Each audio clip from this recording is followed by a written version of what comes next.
Olá, estamos de volta no Ponto Café, um podcast apresentado por mim, Fernando Henrique, para falar de coisas que eu acho que são interessantes. Então, basicamente, é tecnologia e tudo que está relacionado. Falando de DevOps, inteligência, agora inteligência artificial, containers, Agile e microserviços, microlitos e coisas mais. Então, eu queria agradecer, primeiramente, as pessoas que nos ouvem de Leicester, não sei como pronuncia, na Irlanda, Cuiabá, Mato Grosso e Novo Hamburgo, no Rio Grande do Sul. Obrigado, pessoas. E para vocês nos verem ou interagir com esse podcast, tem lá no Twitter, PTO Café Podcast, ou no site .café.fernandohenrique.com. Então é isso. Hoje, especialmente depois de muita luta, insistência e brigas com chefias, mentira, foi tranquilo. Trouxe um convidado para falar sobre um assunto que é sempre um buzzword, mas ele vai explicar do jeito mais fácil para todo mundo. Então, falar um pouquinho sobre a inteligência artificial, e quem vai falar disso é Leonardo Barros. Olá, tudo bem, Henrique? Tudo bom. Bem, obrigado. Antes de mais nada, espero que você, a família e todos os ouvintes estejam super protegidos aí com relação ao Covid. Agradeço imensamente a oportunidade de estar aqui com vocês, conversando sobre um assunto tão interessante que está aí na crista da onda atualmente no que tange tecnologia, né? Trocando experiências com todos aqui. Muito obrigado, é realmente um privilégio, uma honra fazer parte disso. Quanto elogio, precisa disso não, cara. Mas vamos do básico. A gente sempre começa aqui perguntando quem é a pessoa. Então, quem é Leonardo Barros? Cara, Leonardo Barros é um ser humano, antes de mais nada, né? Que acerta, que erra, que é apaixonado por tecnologia também, e muito por conta disso, ele sempre foi dedicado com relação à aprendizagem, né, a evolução, muito voltado para a academia também, né, no que tange a questão de aprendizado. Então, muitos cursos, e é um apaixonado, e essa paixão vai só aumentando cada vez mais, né, com mais aprendizado, com mais idade, vai aumentando, e é super divertido. E como é que você começou em tecnologia, hein? Caramba, acho que essa pergunta vai entregar a minha idade, hein? Vai não. Bom, o meu primeiro contato com o computador foi mais ou menos bem no início dos anos 90, quando meu pai chegou em casa com um computador chamado MSX da Gradiente, tá? MSX. Para você ter uma ideia, naquela época eu aprendi o comando básico. Acho que os programas e jogos, eu era super adolescente, acho que criança ainda, os comandos, eu queria jogar, né? Tinha os joguinhos lá, e aí, detalhe, os joguinhos eles eram armazenados em fitas cassete, né? Então, você colocava a fita cassete, executava o comando, e eu só sabia executar aquele comando, porque o meu pai me ensinou lá, e aí jogava lá os joguinhos em 2D, né? Super sem graças hoje, mas naquela época era super divertido. Foi o meu primeiro contato, né? E depois como eu gosto de aprender, fui crescendo, vendo lá os livros de Basic, The Base 3 na época, né? Clipper, e até chegar na universidade, né? Eu entrei na ciência da computação, depois me especializei fazendo mestrado, doutorado. Então, cara, foi muito divertido. Meu primeiro contato foi esse. MSX tem fãs até hoje, né, cara? É um negócio muito louco. Cara, marcou a época, uma geração inteira, viu? Foi muito divertido. É muito louco, assim, porque as pessoas costumam ir para estudar, ir para academia, a maioria continua, né? mas você veio para o mercado. Exatamente. Cara, foi um... Eu gosto muito de pesquisar. Eu gosto muito de entregar coisas novas. E eu sempre tive um desejo muito latente de ver as pessoas, uma multidão mesmo, literalmente, muita gente utilizando as tecnologias que eu desenvolvi, né? O que eu aprendi a desenvolver, que eu apoiei de alguma forma no desenvolvimento. Tanto que eu trabalhei em grandes corporações sempre, e sempre focado na entrega de produto, exatamente para isso, poxa vida, eu ajudei um monte de gente a usar, sei lá, o Google Maps, né? O Orkut. Então, assim, tinha o botão lá que alterava a foto do Orkut lá, eu ajudei, tem código lá. Olha, que legal. Então, assim, isso era um motivador para mim. Então, foi por isso, o fato de eu não conseguir, dentro da academia,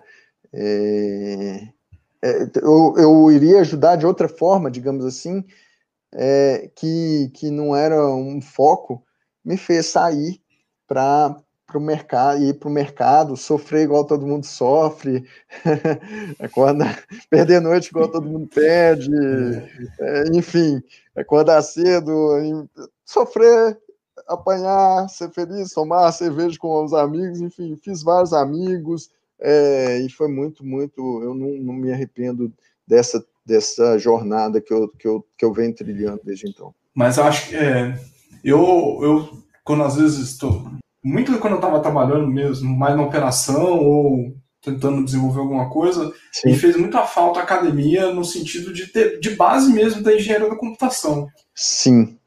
Esse ponto, cara, é muito relevante, que é muito interessante você ter tocado nesse assunto, porque eu tive um professor na graduação ainda, que ele sempre comentava o seguinte: aprenda a base, porque com a base você vai ter sempre uma resposta, ou então onde buscar uma resposta para os problemas que vão existir durante a jornada, durante o caminho.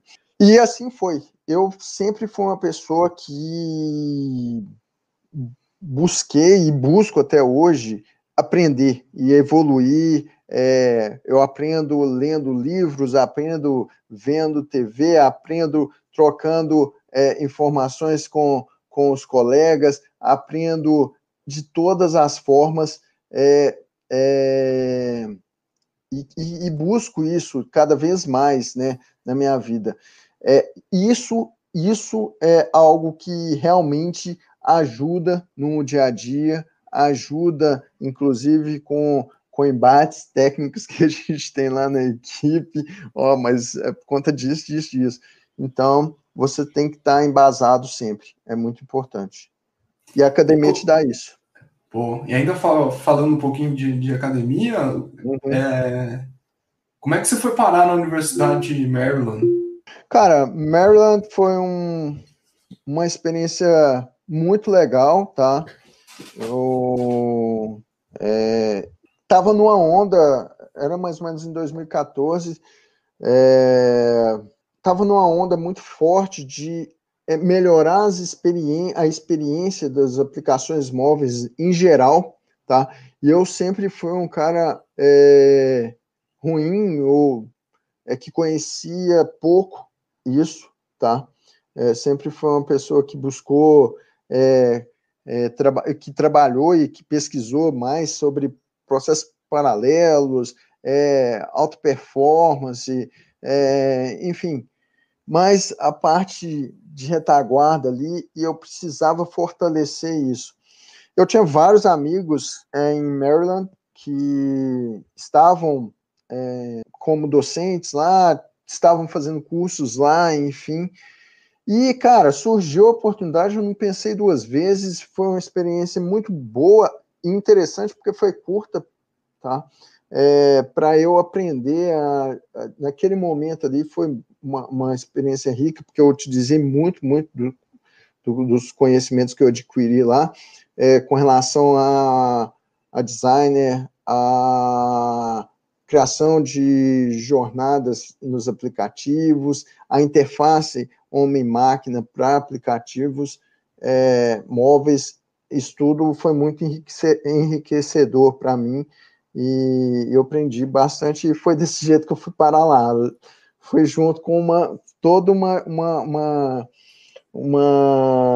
um grupo de pessoas. O mercado pedia isso na época, né? Mais ou menos nessa época, e eu fui nessa toada. E é interessante, porque essas plataformas de engajamento, elas vêm evoluindo, né? Atualmente, por exemplo, já mudou, né? Hoje a gente tem interfaces conversacionais e não que está no topo da lista, não é mais as interfaces móveis, né, no geral. É doido. É muito legal. Antes de a gente chegar no ponto desse podcast, do assunto, eu sempre pergunto para o convidado uma pergunta que é uma pegadinha. Então, eu sempre pergunto, programar é só programar? De jeito nenhum, cara. Para mim, não. Programar tem que ser algo divertido, algo... vai ter dias que você vai estar puto, porque o código não funciona, e mesmo assim você vai estar lá tentando, e não é porque você tem que entregar o trabalho, é porque você gosta, né? Tem que ser divertido, é um pensamento muito... Essa pergunta é muito subjetiva, muito pessoal também. Sim. Eu acredito muito, cara, que os desenvolvedores atuais, os coders, atualmente, eles têm que ter essa paixão por programação. Eu tenho isso, tá? E eu tenho cada vez mais. Quanto mais eu converso com as pessoas, eu estudo, eu aprendo coisas novas, eu quero mais. E é isso que é legal da programação. Então, para mim, é assim, programar não é só programar é diversão pura. E é verdade. É um processo contínuo, né? Que você sempre está aprendendo coisa nova para poder entregar. Não, e o mais interessante, eu não sei se aconteceu isso com você. Cara, por exemplo, eu fui um exímio programador C, tá? Muito bom mesmo, tá? Outro dia fui me arriscar, e aí fiquei um tempo sem olhar para C++. Outro dia eu, por necessidade de trabalho e tudo mais, tive que dar uma olhada num código. Cara, não é igual andar de bicicleta, tá? Você esquece. Mas é divertido, aí você vai lembrando aos poucos as técnicas lá, questão de alocar a memória no C, que era um negócio que hoje atualmente não é trivial. Não é trivial. Aí você, puta, não, tem que fazer isso. Você vai lembrando, mas até você lembrar, cara, é dor, viu? Mas é legal, eu gosto. Só precisou de umas rodinhas na bicicleta, depois volta. É isso aí. Esse é o caminho. E hoje, que é muito doido, tipo, que você trabalha numa grande empresa, mas trabalha numa área focada em inteligência artificial, é isso, né? Isso. Hoje eu trabalho eu trabalho no time de produtos, né? E o meu time, ele é focado em produtos de inteligência artificial e integração. Então, eu cuido de produtos de... o que eu vou falar até onde eu posso, tá? Mas, enfim, Claro. lá eu cuido... de plataformas conversacionais que utilizam inteligência artificial. Então, a gente tem uma plataforma muito voltada para isso. Eu trabalho nesse time lá, e tem outras coisas. Conversacionais, você quer dizer, assim, que pode ser chatbot, pode ser interação com voz? Exatamente. São robôs, né? São plataformas. É uma plataforma que pode interagir com um ser humano através da inteligência artificial, tá? e pode utilizar para essa interação tanto o texto quanto voz. E a gente tem feito coisas muito legais. Voz, quando eu falo voz, não é inglês, não é português, não é espanhol, é multidioma. O cara pode começar falando inglês, o robô vai responder em inglês, o outro pode falar francês, ele vai responder francês, o outro português vai responder português e assim por diante. Isso é muito legal, muito interessante, muito IA. E como é assim, você pode falar onde tá, não tem problema. Tá Aqui bom, não é, claro. não é questão de jabá, não, porque eu vou até comparar com outro. Deve ser uma parada muito louca, assim, pelo menos eu achar divertido você trabalhar num lugar que você tá criando coisas como a Siri ou o negócio do Google, porque é uma coisa que muita gente vai usar. É muito legal isso, Ike, porque, por exemplo, cara, a gente acabou de... Faz pouco tempo que a gente conversou sobre isso, né, numa das perguntas anteriores, sobre essa questão dos canais de engajamento das pessoas, dos clientes, como um todo. Nós, seres humanos, nós nos adequamos muito bem à inteligência artificial sem interface, né? Hoje, a gente aprendeu a usar na nossa vida essas interfaces que nos respondem a qualquer momento, em qualquer lugar, não tem que esperar, enfim. Quando a gente entra no carro, a gente pergunta lá, eu quero ir para tal lugar, como que está o trânsito? Quando a gente entra no shopping, a gente também pergunta onde que tem a loja tal, enfim. A gente se adequa muito, muito a isso, e isso é tão verdade que os negócios caminharam para isso também, Taíque. Hoje, as empresas, no geral, os executivos, no geral, estão buscando isso, buscando essas soluções, porque eles gostaram, como pessoa física disso, né, como usuário final dessa tecnologia, e agora eles querem também usar e estão levando isso para as empresas, o que é uma boa aqui, porque é uma excelente oportunidade de projeto, de produto, enfim, de negócios no geral para todo mundo que nos ouve. E esse negócio é tão louco porque você faz no fundo é uma interação homem-máquina, mas às vezes as pessoas não percebem isso, ela acha que é uma interação humano-humano. Exato, cara. E o mais legal é a gente pensar, dar um passo antes, né? Como que tudo isso começou? Começou com a percepção de que a forma mais primitiva de comunicação era a conversação, né? Tipo, eu não preciso de abrir um aplicativo, ter que aprender a mexer nos menus, eu não preciso de nada, eu entro na mesma interface sempre e faço a pergunta do jeito que eu quiser, de forma totalmente natural. E, cara, sai, né? E nós estamos evoluindo. Quando eu digo nós técnicos, nós desenvolvedores, nós cientistas de dados, nós estatísticos e etc. Nós desenvolvemos tanto isso, tá? Que acontece isso que você disse. Muitas vezes é imperceptível, né? Principalmente, por exemplo, meu pai ele tá viciado no Google Assistant, porque ele comprou um carro lá e ele fala, cara, ele não entende como que acontece a mágica, mas ele gosta e usa. Então, para ele ir para ele ir na esquina de carro, ele coloca lá o celular, fala, eu quero ir na esquina. Ele acha o máximo, a mulher dele, a mulher lá, o Google Assistant, ou então o Waze, explicando, aqui tem um radar, aqui, não vai por aqui não, que falaram que tá cheio. Ele não entende o que tem ali por trás e também nem quer entender. Ele quer usar e adora isso. Ele acha super, super inteligente. É muito legal essa interação homem-máquina. Eu sou muito fã. Voltando para o básico, para o pessoal que nos ouve entender o que que é, e aí a gente, Uhum.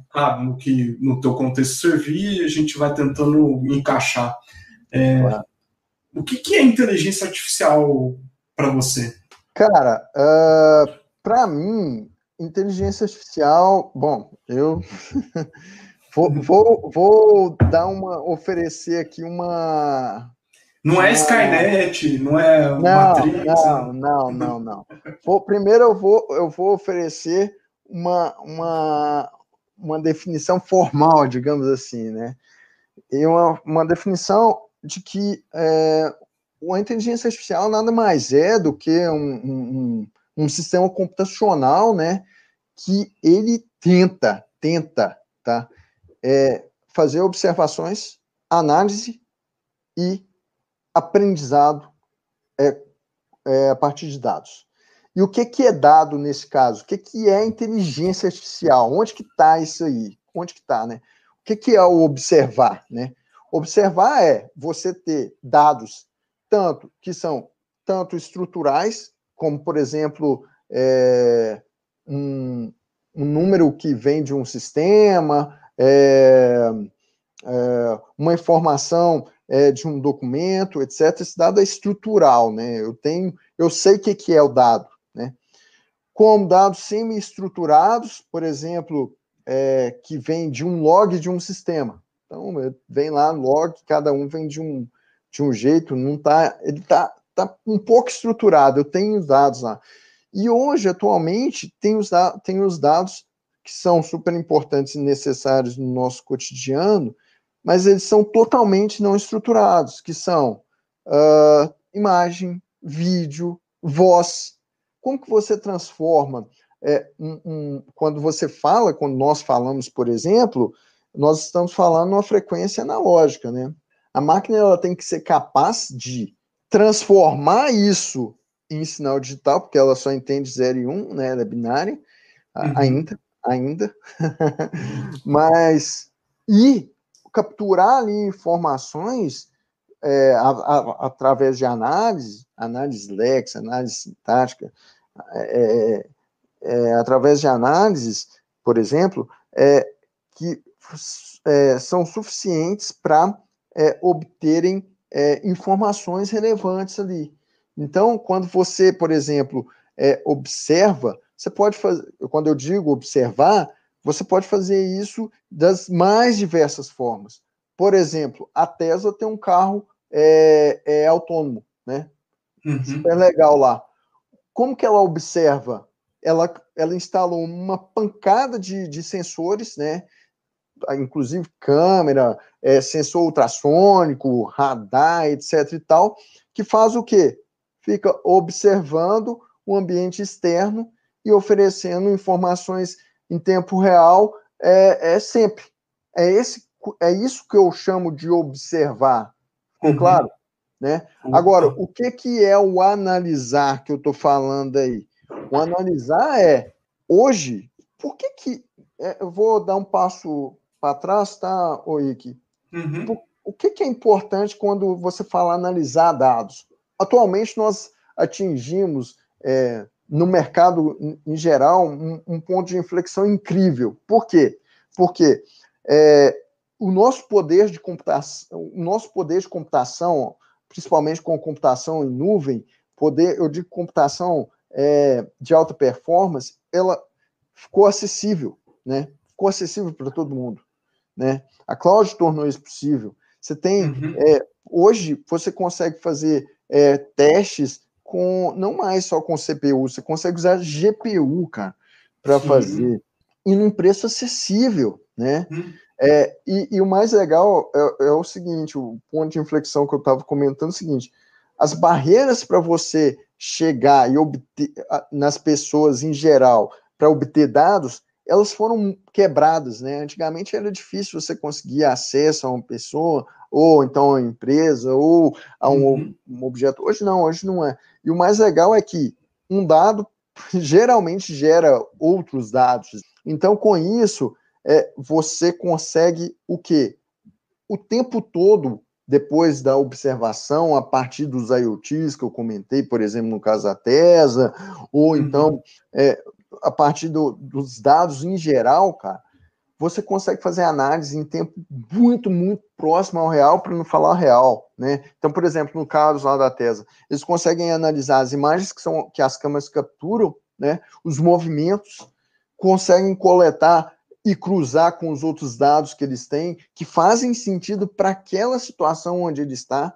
Então, assim, a automação de várias decisões se dá ou acontece por conta disso, porque hoje a máquina ela é capaz de analisar, após a coleta, dados muito, muito próximos ao tempo real, para não dizer em tempo real, né? E com isso, qual que é o próximo passo importante aí na questão computacional? É a aprendizagem, né? E aí é um ponto que pega. A aprendizagem é um negócio que pega, né?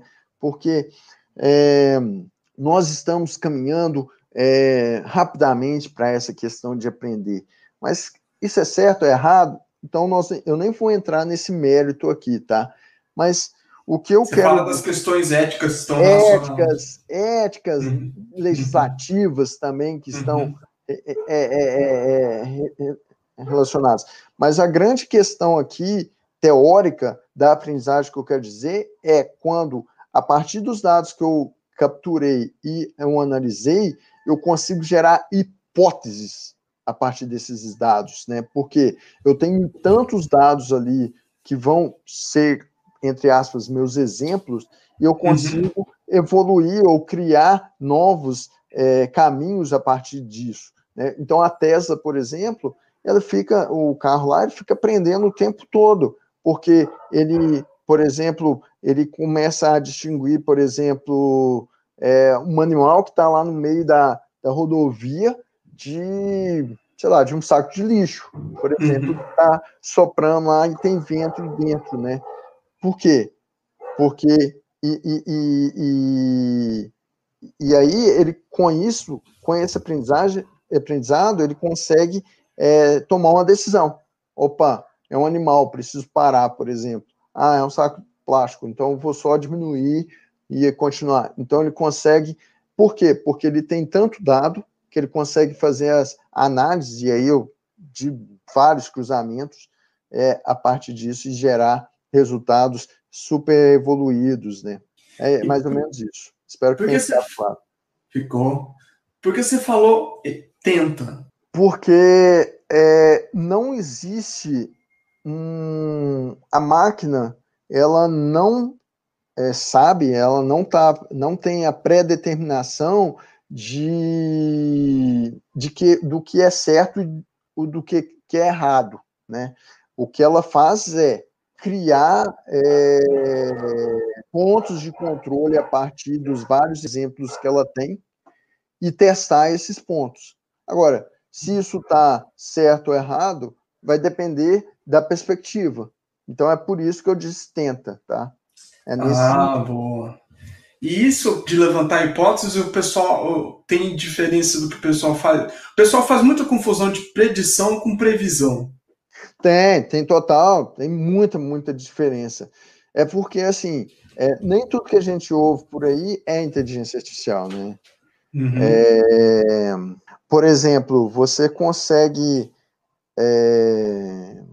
utilizar um modelo matemático super interessante, super completo, super evoluído, e que não usa nada de inteligência artificial. Ele vai conseguir, por exemplo, fazer uma previsibilidade de acordo com um monte de regras, um monte de busca de dados e cruzamentos usando matemática, mas talvez não tenha IA, tá? Então, é verdade. O pessoal, há muita confusão. E, cara, você falou num ponto que eu trabalhei numa startup de inteligência artificial, e lá a grande dificuldade era como isso que você falou, cara, que o carro da Tesla faz, num cenário mais amplo, ou específico, enfim, dependendo de onde você vai aplicar, de retreinar. Essa parte de treinar e retreinar, ela é bem custosa, assim. É complexa, e, no geral, as empresas tentam abordar utilizar técnicas para diminuir esse custo, né? Mas é algo complicado, viu, Ike? Bem complicado mesmo. Cara, por exemplo, eu trabalho muito como eu disse, com essa parte de voz, né? Com essa parte. E nós precisamos o tempo todo de retreinar o nosso modelo, né? Os nossos clientes precisam o tempo todo. Para quê? Para manter a acurácia alta, né? Ou seja, fazer os robôs lá de voz entendendo o que o usuário está conversando com ele, né? E dando respostas corretas. E aí, cara, existem várias técnicas de algoritmos para minimizar isso, e a gente tenta utilizar isso, mas sempre com uma preocupação ética, porque as nossas soluções, no geral, são muito voltadas para corporações, para o mercado B2B, e aí o impacto pode ser muito negativo, né? Sim. Então a gente tem sempre esse cuidado, mas esse ponto pega sim. Você acha que essa parte ainda é uma parte que não, pelo menos eu olhando uma perspectiva mais de longe, porque eu sou especialista da área, que é um calcanhar assim para uma adoção mais massiva? Certamente eu acredito muito nisso, Ike, porque, cara, vamos pegar aqui um espaço curto de tempo, né? A inteligência artificial, com a questão de aprendizagem de máquina, elas vieram muito com a questão de modelos, né? Testar modelos. Eu quero trazer linguagem natural, imagens e visão para o mundo computacional, né? Eles vêm muito nessa pegada. E como eu faço isso, né? Cara, eu preciso ter a capacidade de trabalhar os dados de forma bem definida, mesmo que esses dados, igual eu comentei anteriormente, não estejam estruturados, né? Bem estruturados. E aí é o grande X da questão. O que é o certo? O que eu vou considerar certo? O que o Wiki vai considerar certo? Isso depende muito do ser humano, do feeling ainda humano, né, do trabalho humano nisso. Porque a inteligência artificial, ela ajuda muito em atividades que são padrão, né, corriqueiras.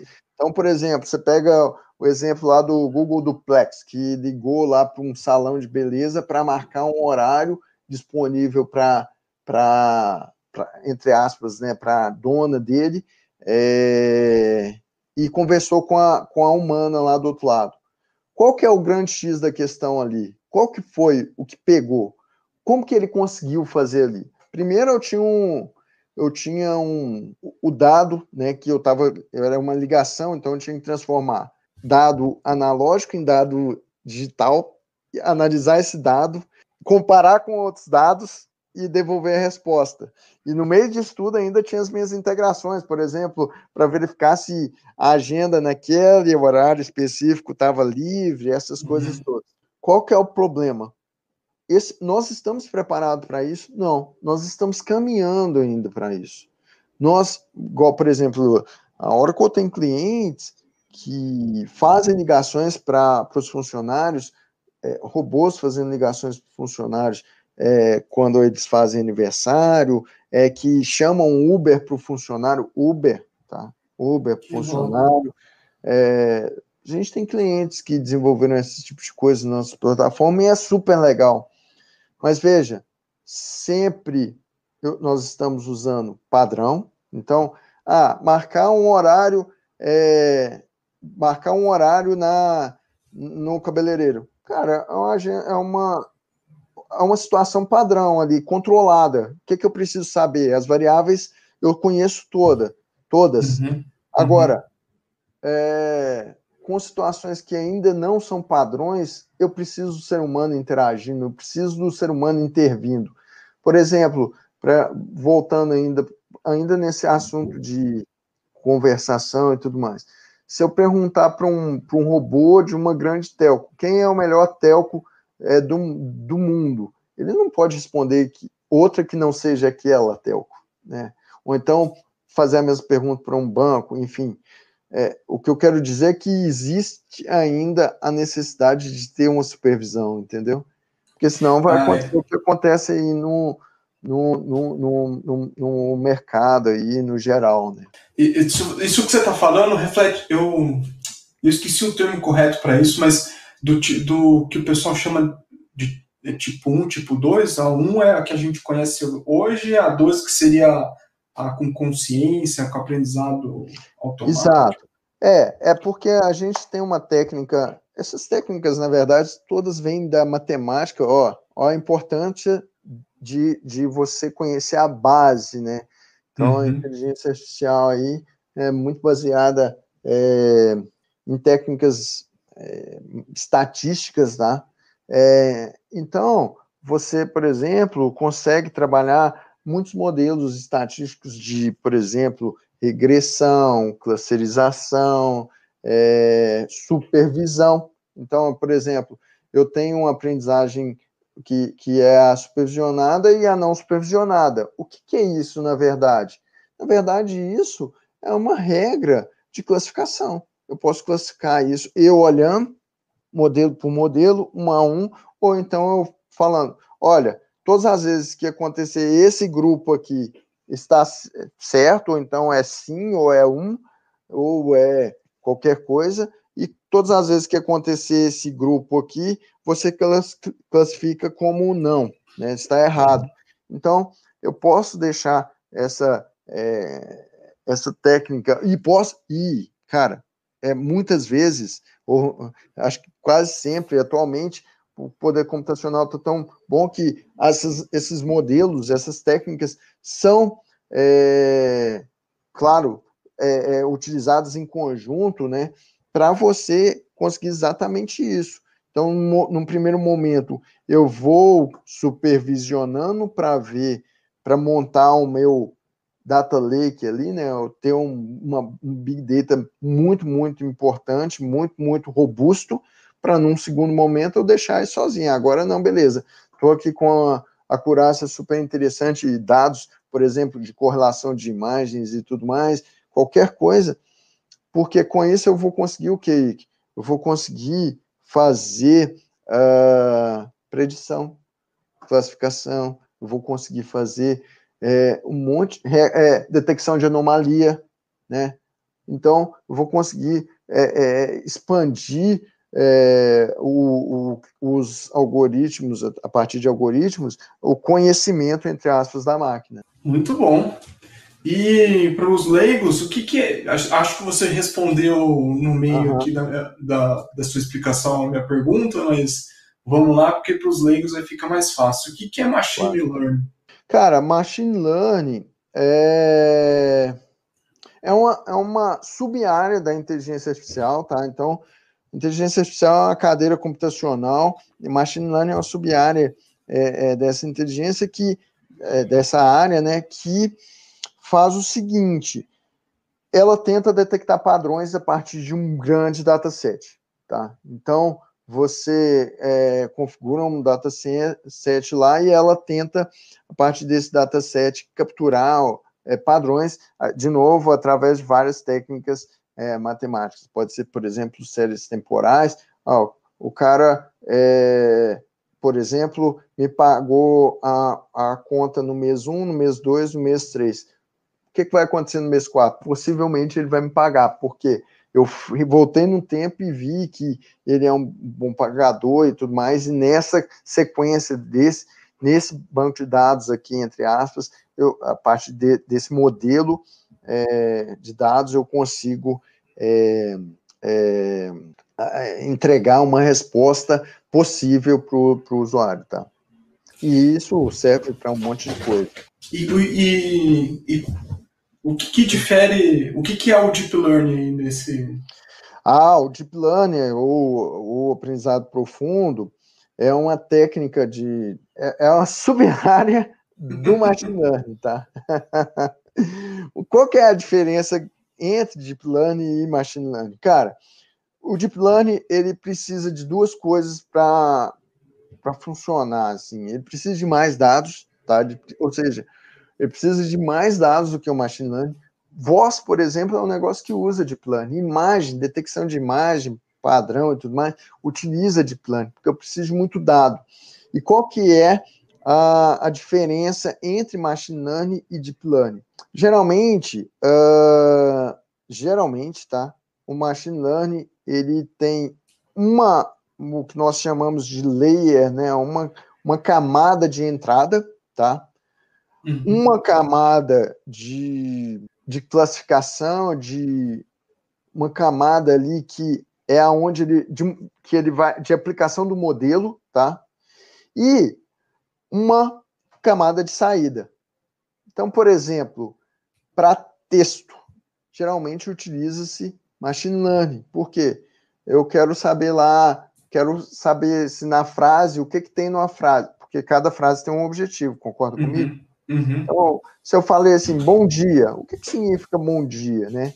Então, ele vai capturar essa entrada, que é o bom dia, processar isso de acordo com o meu modelo. Neste caso, eu vou fazer uma análise, por exemplo, sintática e léxica, tá? E semântica, para eu descobrir qual que é o meu vocabulário e tudo mais. E eu vou entregar. Bom dia é uma saudação. Tá? Então, vou entregar aqui um resultado, por exemplo, do objetivo da frase, por exemplo. O Deep Learning, ele vai ter mais camadas, em vez de ter uma única camada intermediária, que é a camada de processamento, ele vai ter muitas camadas. E essas camadas, no Deep Learning, na aprendizagem profunda, são chamadas de camadas ocultas, né? Que é o deep, né? Que estão entre a saída e a entrada e a saída. E o que cada camada dessa faz? Cada camada detecta uma característica, uma especificação da entrada. Então, por exemplo, se eu quero saber se numa foto tem, por exemplo, um cachorro, eu vou comparar primeiro, capturar uma parte lá do pixel, uma parte do cachorro e comparar com milhares de imagens que eu tenho no meu milhares ou bilhões de imagens que tem no meu dataset e falar, olha, isso aqui parece ser um olho.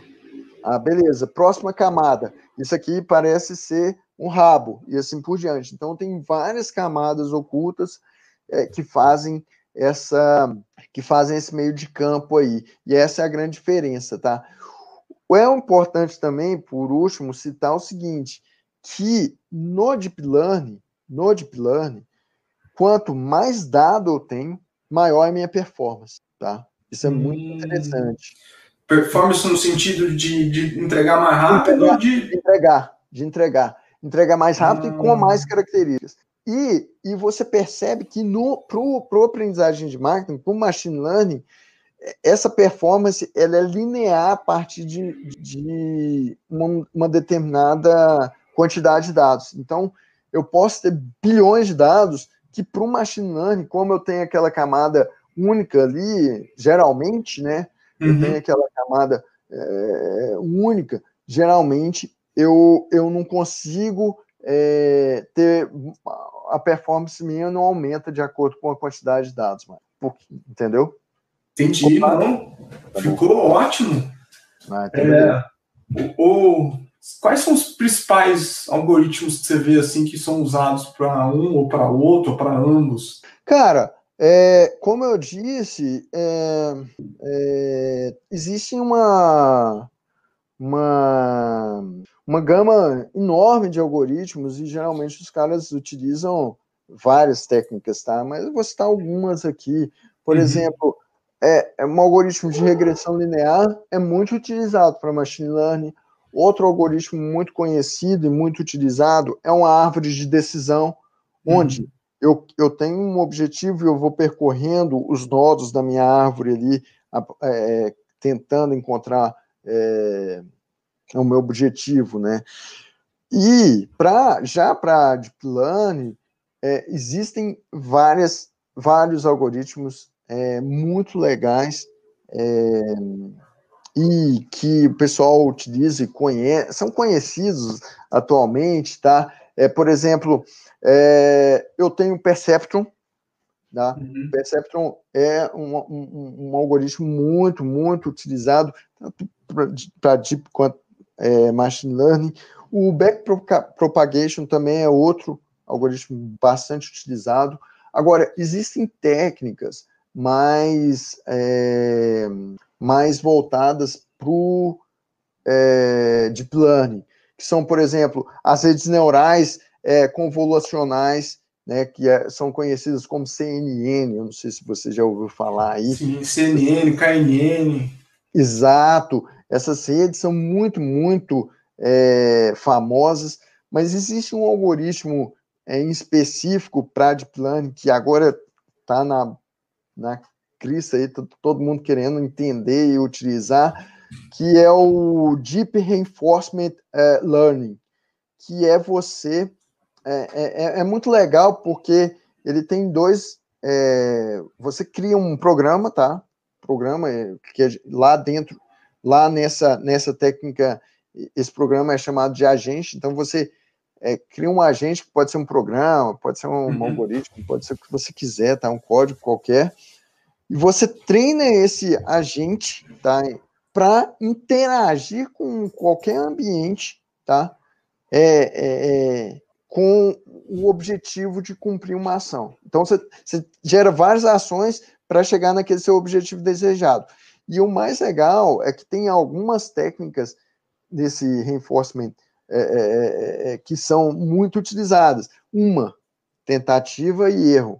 Veja, o algoritmo se aproximando cada vez mais da forma do ser humano agir, pensar e fazer as coisas, né? Tentativa e erro. E a outra alternativa de utilização desse algoritmo é a parte de planejamento de modelos. Então, eu vou planejar os meus modelos. De novo, cara, observar, lembra? Analisar, muito próximo do ser humano também, tá? Então, eu citaria esses como importantes algoritmos aí, mas tem outros, tem o Sec2Sec, que é muito utilizado, é uma rede neural muito utilizada para voz, né, que você trabalha com codificação e decodificação o tempo todo. Então, por exemplo, Google Translate utiliza esse algoritmo, Oracle Voice utiliza esse algoritmo, Amazon, Alexa, Siri, todos utilizam esse algoritmo. Você tem redes neurais recorrentes, que também é um algoritmo muito utilizado para Deep Learning, enfim, tem muita coisa aí, tá? É um universo muito grande. Amplo. E aí, o que a comunidade, no geral, fez? Então, empacotando, né, vários desses algoritmos e entregando isso como aí uma biblioteca super gigante de algoritmos. Você pode falar um pouquinho de AutoML, que os grandes provedores de cloud têm usado e têm implementado e disponibilizado? Posso falar um pouco, tá? AutoML é você ter modelos pré-treinados, tá? Que geralmente são consumidos a partir de APIs, tá? Que utilizam todas essas técnicas que nós estamos conversando aqui. Então, qual que é o objetivo do AutoML? Entregas rápidas.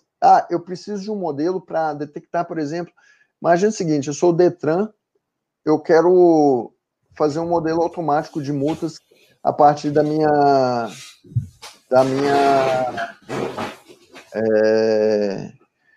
câmera. Então a câmera lá tirou a foto, eu quero detectar, capturar a imagem lá da placa e já mandar a multa pro cidadão, pro condutor incorreto lá, né, que cometeu a infração.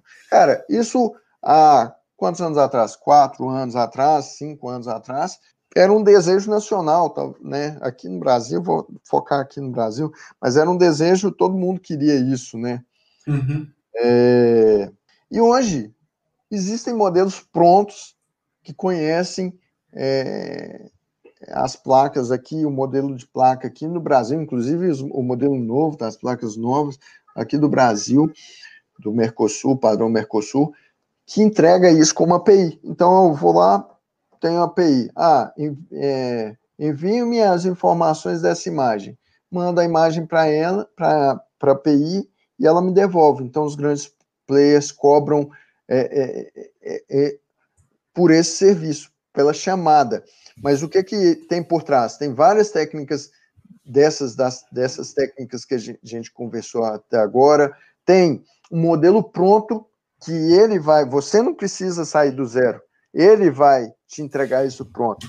Isso tem uma vantagem porque você já tem um modelo pronto, você não precisa subir uma estrutura grande para treinar aquilo. Não. E o dataset está pronto também, né? Big Data está pronto. Então é isso que é o AutoML, né? E, cara, vai ser um serviço vai ser cada vez mais requisitado, tá? Por exemplo, eu não sei se vai acontecer da mesma forma que acontecia antes da pandemia, mas quão chato é você ter que lançar, por exemplo, notas fiscais para pedir reembolso lá no relatório de despesas nas empresas no geral, né? Uhum. Imagina um serviço de AutoML que você tira uma foto, ele já traz lá valor, data, hora, gorjeta, todas as informações que estão ali. Ou então você tira uma imagem de uma camisa, ele te traz lá, ou então de uma bola de futebol, e ele traz a marca lá para você. Eu vejo isso muito bom no cenário de transporte, para você despachar a carga, lançar a nota, receber a nota, colocar dentro do sistema, tem muito erro humano nesse processo. E é moroso, né? É moroso. Ali é instantâneo. É isso que é o AutoML, né? E mais, a tecnologia, ela não vai ficar. Você como empresa não necessitaria ou não vai necessitar de um time de cientista de dados grande para ficar ali trabalhando naquele modelo. Não vai ter que comprar ou gerar os dados necessários para aquele modelo. Enfim, vai estar pronto. Entregar isso como serviço. É isso que é o AutoML. Sensacional.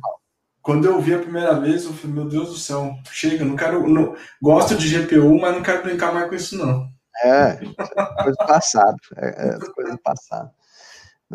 E, cara, você deve ter visto as notícias da OpenAI sobre o GPT-3 e toda aquela repercussão incrível, que tipo, a Skynet está sendo ligada. Acho que tem um exagero nisso, mas enfim. Não, tem. Bom, antes de mais nada, eu vi a notícia, tá? Para quem não sabe, a OpenAI é um instituto de pesquisa voltado para a inteligência artificial, tá? Super interessante, é novo, ela deve ter o quê? 5 anos, né, Ike? Por aí. Acho que é uns 5 anos. E tem como fundador só fera, né? Por exemplo, o Elon Musk faz parte lá da OpenAI. Então, é um negócio super interessante. E o que é o GPT, né? Eles lançaram recentemente, alguns meses, acho que foi em julho.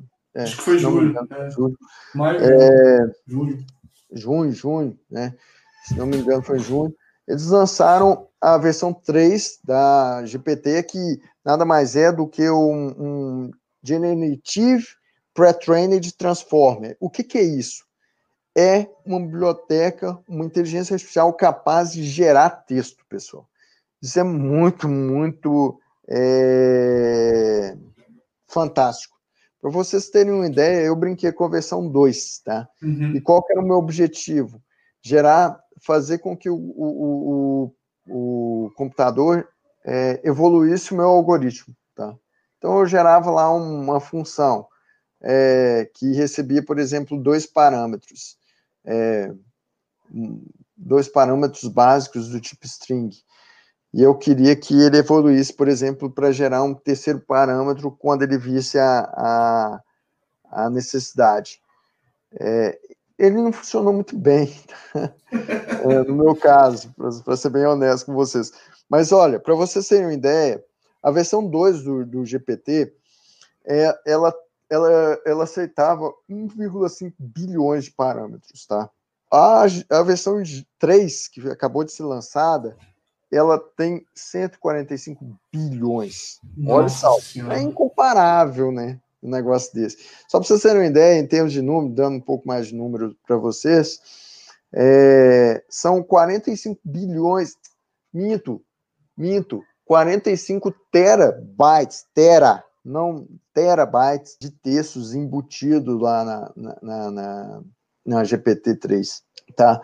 Agora, o próprio Musk, os caras lá, eles já falaram que existem vários problemas, tá? Eles já detectaram vários problemas com relação a GPT. Por exemplo, ele tem amnésia, tá? Então, gerar texto muito longo. Cara. Parece humano. Nem tudo são flores, né? Digamos assim. Ele tem alguns problemas a serem resolvidos aí, mas foi um grande salto, né? É igual o negócio daí da Lua lá, né? Pequeno passo, mas um grande salto para a humanidade. A mesma coisa. A mesma coisa não quero também criar polêmica aqui. Não, mas no sentido que assim... No sentido de que a gente deu um salto enorme da versão 2 para 3 e possivelmente dará um outro, né? Mas o GPT-3, né, como eu disse, ele tem uma grande quantidade de dados, o que é muito, muito legal, tá? Mas eles ainda têm alguns problemas quando você gera um texto muito longo, a necessidade de gerar textos longos, e aí abre-se um parênteses aqui, porque o GPT-3 ele é capaz de gerar textos, não só textos comuns, tá? Científicos, textos voltados, por exemplo, para a área jurídica, textos técnicos, né? Textos para algoritmos, eles conseguem escrever algoritmos também, alguns consegue. Mas ele ainda tem alguns problemas, e um deles é essa questão, por exemplo, quando você envia um texto longo demais para ele se perde, né? Ele não consegue, ele tem amnésia, igual eu disse, ele fica confuso, ele não consegue manter a coerência, né, do texto, das passagens, e aí ele começa a se contradizer, né? Então, se contradizer, quando eu digo se contradizer, eu digo assim, cara, ele começa a gerar parágrafos desconectados, né? Então, mas eu acredito que é uma pista aberta, né? Um mar aberto aí, a gente vai ter outras versões e vão corrigir esse problema e outros vão acontecer. Sim. Então é uma evolução, tá? Mas é muito legal. Não, com certeza. E é bom que... Vale a pena ficar de olho, né? Sim. Como eu disse, essa OpenAI aí é uma instituição que a gente precisa ficar de olho, atento. Cara, é muito dinheiro envolvido, é muito gênio envolvido, gênio assim, é muito nego fera, né? Pessoas feras envolvidas ali, então assim, é importante estar lá. Muito bem. Ô Léo, Oi. quem está começando, como é que quer mexer com inteligência artificial ou está mudando de área na tecnologia, quer brincar com isso? Por onde ele começa? Cara, bom, primeiro, quem está começando, sugiro estudar inglês, né? É importante conhecer um pouco outro idioma, porque as melhores fontes de conhecimento estão em inglês. Sugiro também que entre em comunidades, existem várias aqui no Brasil, eu mesmo participo de várias. A AI Brasil lá é uma comunidade que sempre está tratando de assuntos voltados para a inteligência artificial de forma muito bacana, muito estruturada, mas tem outras, tem comunidades que só tratam de bots, tem comunidades científicas, então estejam nas comunidades para vocês estarem dentro do assunto, né? Dentro do contexto, né? Que é muito importante isso. Então, eu acho isso muito importante. Outra coisa, existem algumas bibliotecas prontas que facilitam a vida. Por exemplo, Keras,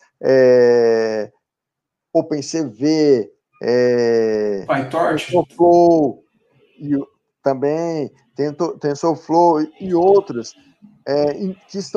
que encapsulam um monte dos algoritmos que a gente citou aqui durante a nossa conversa e que são fáceis de utilização, né? Aí, e outra coisa também, os algoritmos de IA voltados para IA, o pessoal está usando muito Python, né?